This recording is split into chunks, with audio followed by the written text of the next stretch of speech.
Assalamualaikum warahmatullahi wabarakatuh. Perkenalkan, nama saya Ahmad Fauzi Abdurrahman dari Universitas Singapura Bangsa Karawang, Prodi Pendidikan Jasmani Kesehatan dan Rekreasi dari PJKR 7F.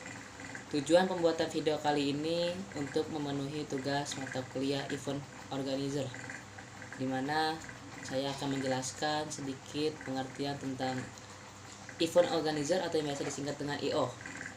Oke, berikut salah satu pengertian tentang event organizer yang saya temukan di salah satu artikel yang sudah saya rangkum. Jadi, pengertian event organizer atau yang biasa disingkat dengan IO merupakan suatu jenis usaha jasa yang banyak diminati oleh berbagai kalangan. Karena kemudahan dalam memulai usaha ini dan juga bisa dilakukan untuk memenuhi beragam kebutuhan dari berbagai industri. Hal itu dikarenakan cakupan pekerjaan dari event organizer yang sangat luas. Dan jenis acara atau event yang bisa diselenggarakan pun sangatlah beragam, sehingga terkadang sulit untuk membuat suatu panduan yang dapat mencakup keseluruhan jenis event yang diselenggarakan oleh event organizer. Tetapi secara umum kita bisa mengambil beberapa hal yang biasa dilakukan oleh para event organizer, apapun jenis atau kegiatannya, sehingga akan mudah diikuti oleh mereka yang baru akan menjalani usaha IO atau event organizer ini. Dan karena itulah pada artikel kali ini kami akan memberikan bagaimana cara kerja event organizer yang umum terjadi di lapangan, disertai dengan sedikit penjelasan serta beberapa contoh kasus yang biasa terjadi. Jadi cara kerja event organizer yang pertama adalah perumusan konsep. Apa sih perumusan konsep? Baik, pertama-tama tentunya tim inti dari suatu event organizer akan berembuk dan mengadakan brainstorming guna menyusun konsep dari acara yang akan dilakukan, mulai dari penamaan, tema acara, lokasi, dan lain sebagainya. Tahapan ini adalah yang paling krusial karena nantinya akan berpengaruh terhadap besarnya anggaran yang diperlukan.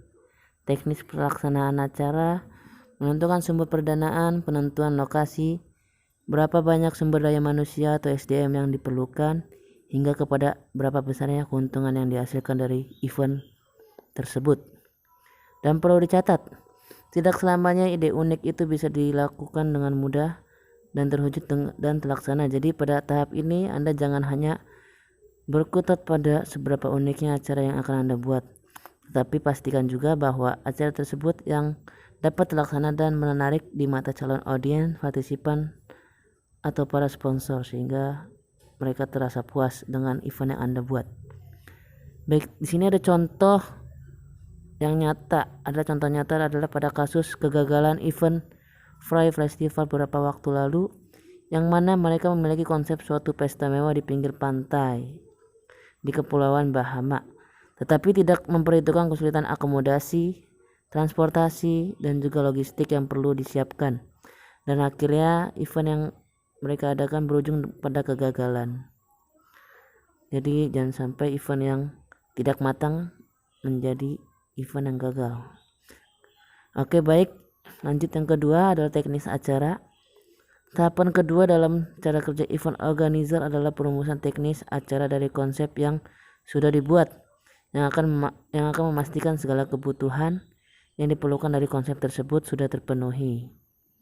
Jadi bagian yang satu ini sangat erat kaitannya dengan pengalaman yang Anda miliki pastinya, dan tentunya sangat krusial karena apabila ada satu hal yang terlewat di bagian ini, maka akan berdampak buruk pada saat pelaksanaan acara atau event.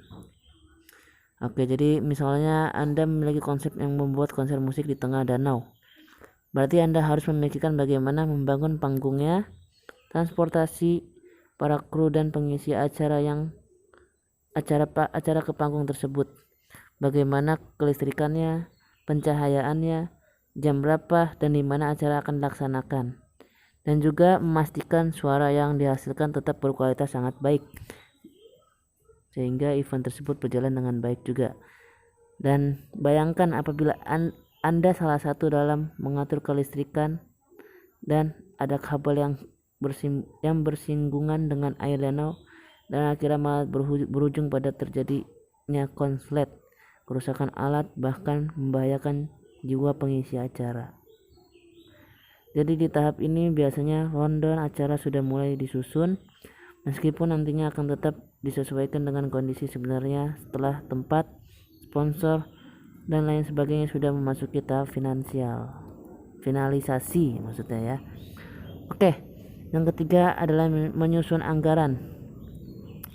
Setelah konsep dan teknis pelaksanaan, tahapan selanjutnya adalah menyusun anggaran dari event yang akan diselenggarakan tersebut, sehingga akan dapat terlihat beberapa besarnya biaya yang diperlukan. Anggaran ini nantinya akan dibagi menjadi beberapa kelompok. Anggaran dan pengeluaran yang umum adalah sebagai berikut. Yang pertama ada administrasi dan surat menyurat, perlengkapan dan dekorasi, panggung, pencahayaan dan sound system, pengisi acara, sumber daya manusia tambahan, konsumsi, akomodasi dan transportasi, publikasi dan promosi, sewa lokasi, serta kebutuhan acara. Dan tentunya kelompok anggaran yang kami berikan hanyalah contoh umum saja, dan pada kenyataannya akan sangat tergantung pada jenis acara yang akan Anda selenggarakan. Tetapi intinya pada saat menyusun anggaran kegiatan, sebaiknya Anda membaginya ke dalam kelompok-kelompok seperti telah dicontohkan di atas. Hal itu bertujuan untuk mempermudah Anda dalam memfokuskan apa saja yang diperlukan dalam acara tersebut, dan juga memudahkan Anda dalam memonitor, menambah, atau mengurangi kebutuhan yang sudah atau belum tercatat. Jadi sebaiknya Anda melakukan perhitungan terlebih dahulu sebelum melakukan kegiatan event agar tidak terjadinya minus pada anggaran atau pada dana yang Anda buat. Oke, sebaiknya anggaran dibuat di Excel sehingga akan mempermudah dalam perhitungan yang pasti dan meminimalisir terjadinya kesalahan pada saat menentukan anggaran dari suatu kebutuhan. Oke, setuju. Baik, yang keempat ada pembagian tugas. Tahapan yang satu ini tidak umum ditemukan pada event organizer besar yang sudah memiliki divisi masing-masing, tetapi akan sangat sering terjadi pada Anda yang baru memulai atau Anda yang membentuk tim kepanitiaan maksudnya. Umumnya pada event organizer yang baru memulai, tim inti hanyalah terdiri dari berbagai orang saja, dan pada tahap ini Anda dan rekan harus menentukan siapa yang bertanggung jawab atas kebutuhan yang mana.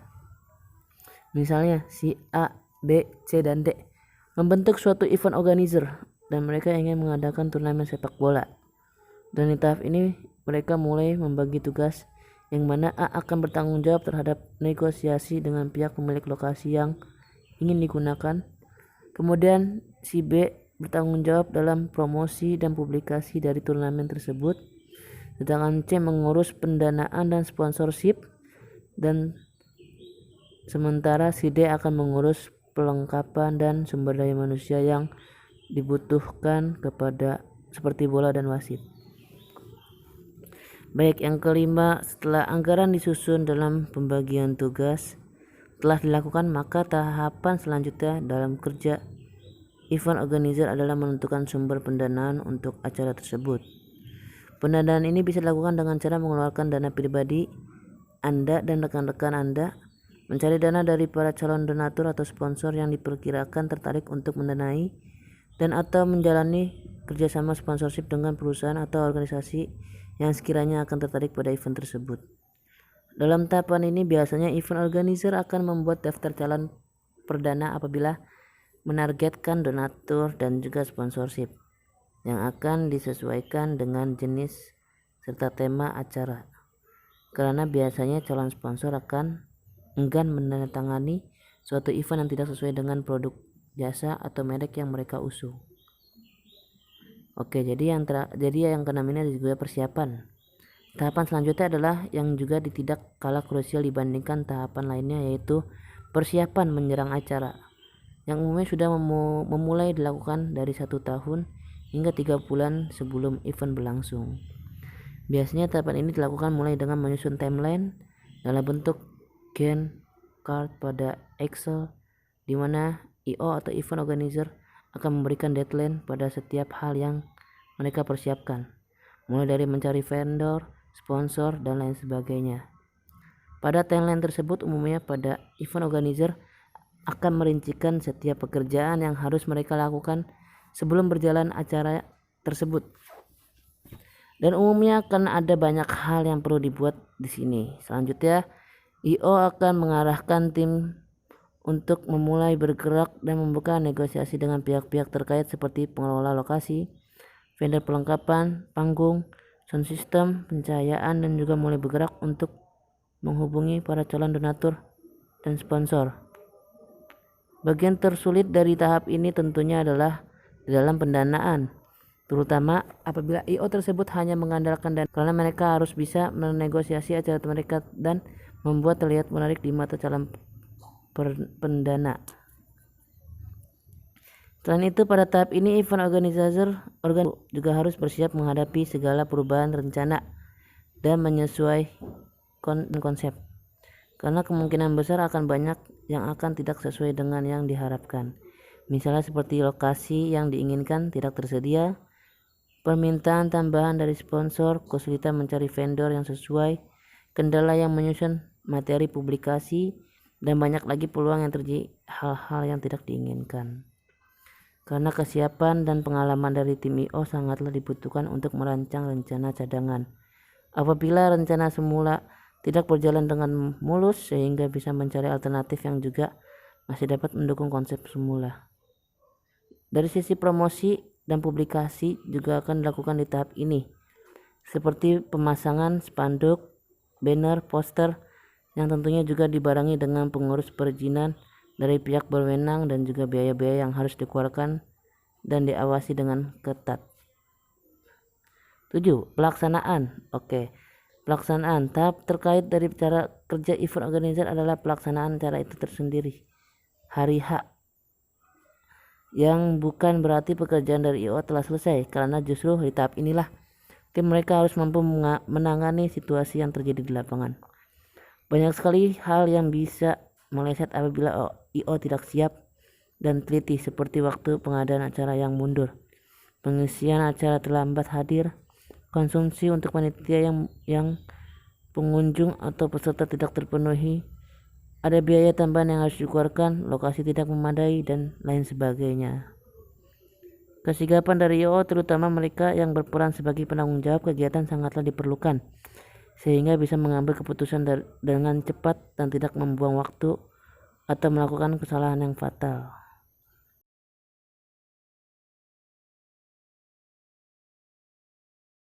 Jadi kesimpulan, menjalani usaha organizer itu memang menyenangkan, namun memerlukan banyak keterampilan, terutama dalam merancang, mengarahkan, mengelola, dan mengeksekusi rencana atau konsep yang telah dibuat. Semakin tinggi jam terbang dari suatu event organizer, maka semakin mudah dalam menghadapi hal-hal yang tidak terduga yang mungkin terjadi pada saat persiapan acara ataupun pada saat pelaksanaannya. Jadi untuk ada yang tertarik memulai usaha event organizer ini, kami sarankan untuk mulai mengasah ilmu bisnis, manajemen, dan juga menambah pengalaman terlebih dahulu dengan mencoba bergabung dengan IO yang sudah ada atau bergabung dengan tim kepanitiaan yang suatu acara, sehingga pengetahuan Anda akan semakin bertambah. Oke, tadi sedikit pengertian tentang event organizer yang saya sampaikan dari salah satu artikel yang saya temukan di Google. Dan untuk teman-teman yang masih belum mengetahui atau belum mengerti tentang apa sih itu event organizer, teman-teman bisa cari di Google, karena banyak sekali pengertian yang lebih lengkap di situ. Dan saya memohon maaf apabila banyaknya salah kata dalam pembuatan video kali ini. Dan semoga video kali ini dapat bermanfaat untuk kita semua. Saya pamit. Wassalamualaikum warahmatullahi wabarakatuh. Dan jangan lupa di subscribe, di like, dan dikirim ke teman-teman kalian. Pokoknya mah ya,